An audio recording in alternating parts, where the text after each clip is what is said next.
Hello दोस्तों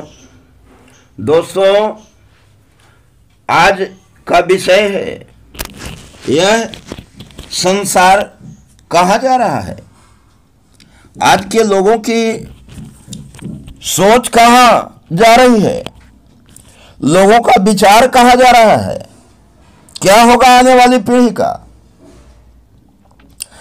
लोग आज जात पात, छुआछूत, ऊंच नीच, गरीब अमीर की खाई खोदकर अपना बिजनेस तो चला रहे हैं, अपनी दुकान चला रहे हैं, लेकिन समाज पर इसका प्रभाव क्या पड़ेगा।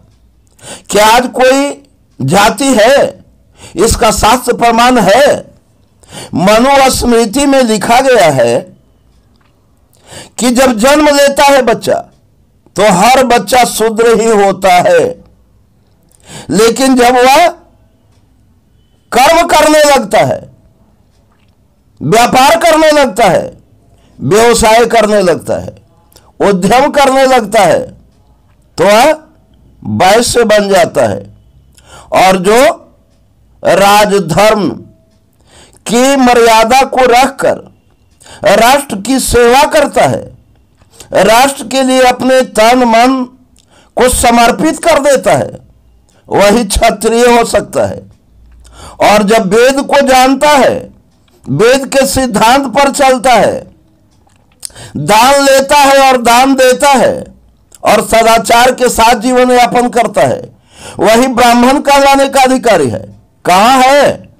विश्व में कितने ब्राह्मण हैं जो हीरे की टोकरी को देखकर जिनकी आंखों में लालच ना जाग जाए, और आंखों में अगर लालच जाग रहा है तो क्या वे ब्राह्मण हैं? अगर किसी का पिता डॉक्टर हो, किसी के पिता अगर वकील हो, किसी के पिता अगर बैरिस्टर नहीं प्रधानमंत्री ही हो, तो क्या उनका पुत्र भी प्रधानमंत्री कहलाता है?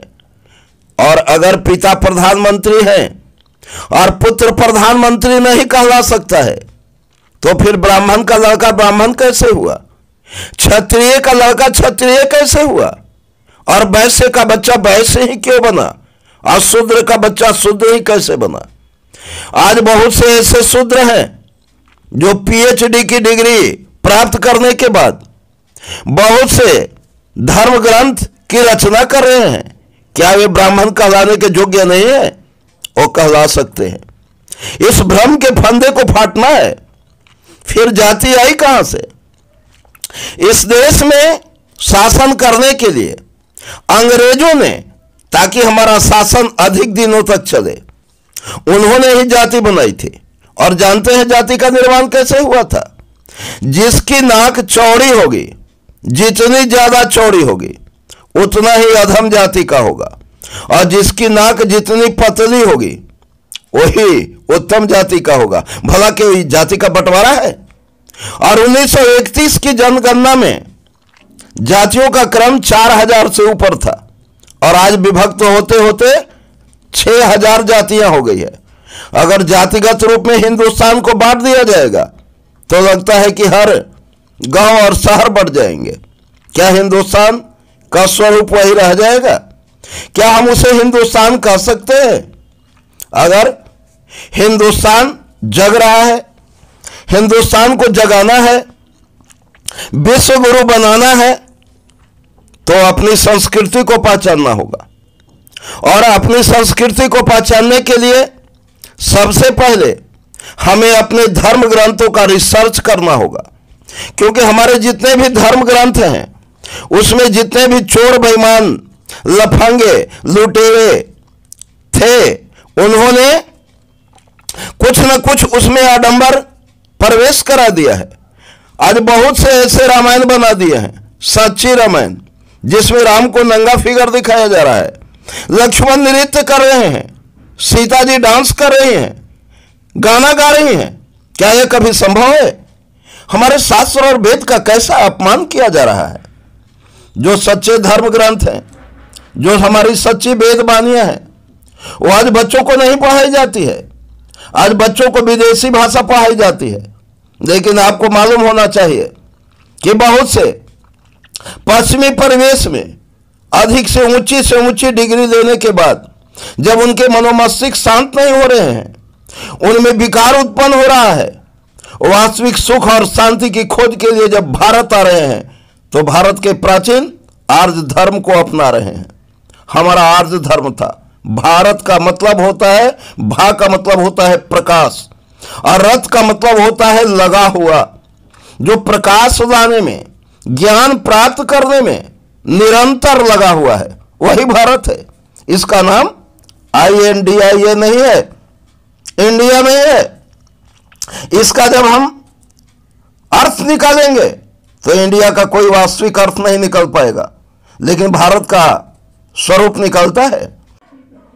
अरे जलती रही नारियां, अरे जलती रही नारियां जौहर में, भेड़िए फिर भी मौन थे।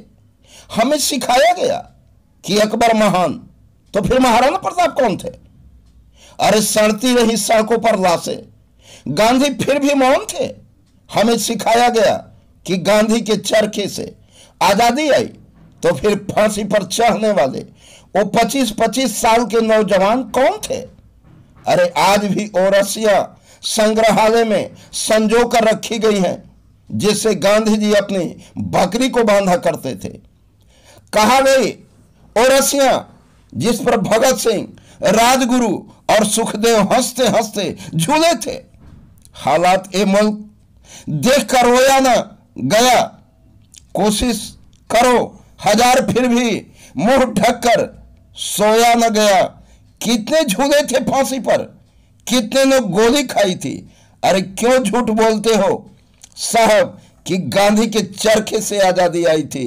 गांधी के चरखे से आजादी नहीं आई थी, सुभाष चंद्र बोस के बुलंद आवाज से आजादी आई थी।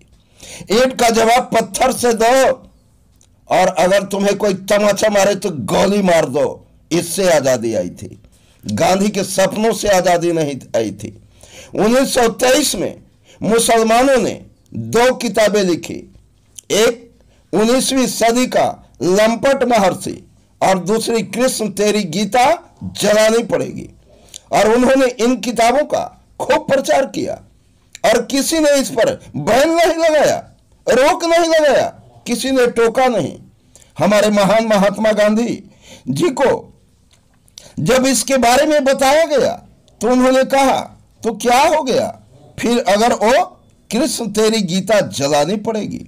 बुक लिखी और उसका प्रचार कर रहे हैं, करने दो, अभिव्यक्ति की आजादी है, क्या जाता है। तो फिर हिंदुओं ने सोचा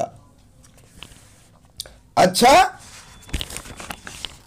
जी ऐसी बात है, तो फिर उन्होंने भी एक किताब लिखी, रंगीला रसूल, जिसमें मोहब्बत पैगंबर का चरित्र चित्रण किया गया है। जब हमारे महान महात्मा गांधी जी को यह बात पता चली तो उन्होंने कहा जिसने भी यह किताब लिखी है मुसलमानों को उसे सजा देनी चाहिए, और उन्होंने भी दी, मार दिया। महाशय, राजपाल जी को जरूरी नहीं बचपन से स्कूलों में जिसको महान बताकर पढ़ाया गया वही सच्चाई हो।